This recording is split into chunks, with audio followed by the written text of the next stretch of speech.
A special thank you to each of our subscribers who make this channel possible. Here's today's story.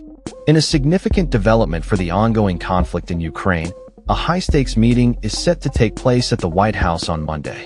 This meeting, involving Ukrainian President Volodymyr Zelensky and a coalition of European leaders, is being viewed as potentially more decisive for Ukraine's future than the recent US-Russia summit held in Alaska. The prior meeting between President Trump and President Putin raised concerns that Ukraine and its interests might be sidelined in negotiations between the two nuclear powers. However, the presence of key European leaders such as UK Prime Minister Sir Keir Starmer, French President Emmanuel Macron, and German Chancellor Friedrich Merz signifies a united front aimed at ensuring Ukraine's voice is heard and its sovereignty is protected.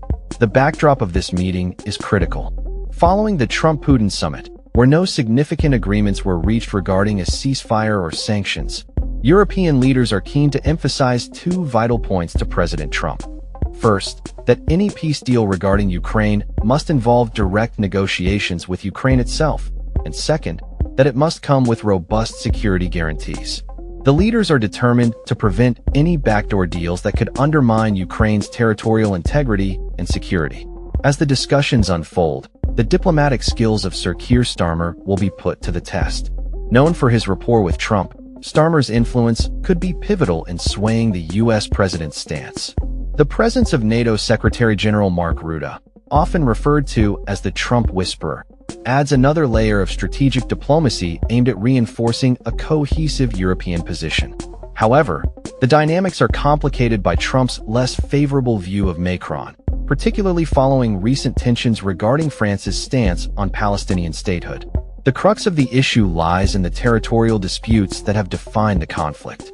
President Zelensky has maintained a firm position against ceding any Ukrainian land, a stance supported by Ukraine's constitution. In contrast, Putin's demands for control over the Donbass region, where Russian forces currently occupy approximately 85%, and his refusal to relinquish Crimea, present a formidable challenge. Former Estonian Prime Minister Kaja Kallas has articulated a broader understanding of victory in this context. She suggests that if Ukraine can secure strong international guarantees akin to NATO's Article 5, which protects member states from aggression, it could signify a form of victory without the need to reclaim every inch of occupied territory. This perspective is crucial as discussions between the US and Russia reportedly involve trade-offs of land for security assurances. However, the question remains, can Ukraine accept a peace deal that compromises its territorial integrity, especially given the immense sacrifices made by its people? The stakes are undeniably high. Any concessions made could leave Ukraine vulnerable, particularly with the remaining 30% of Donetsk Oblast still under threat. The idea of deploying a coalition of the willing has evolved from discussions of large troop deployments to a focus on providing air and naval support, while aiding in the rebuilding of Ukraine's military capabilities. Yet, experts warn that a ceasefire could merely be a prelude to renewed aggression, with Putin likely to rearm and prepare for future conflicts once hostilities cease. As the clock ticks down to the meeting, the anticipation is palpable. The arrival of Zelensky at the White House marks a pivotal moment in the ongoing struggle for Ukraine's sovereignty. The world watches closely, as the outcomes of these discussions could shape not only Ukraine's future, but also the security landscape of Europe as a whole.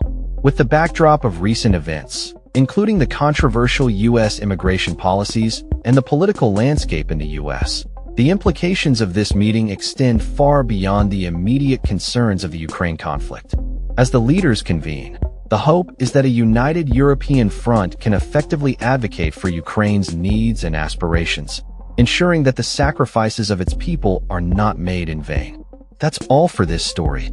We upload videos every day covering many different subjects, so hit that subscribe button to stay informed. Thanks for watching.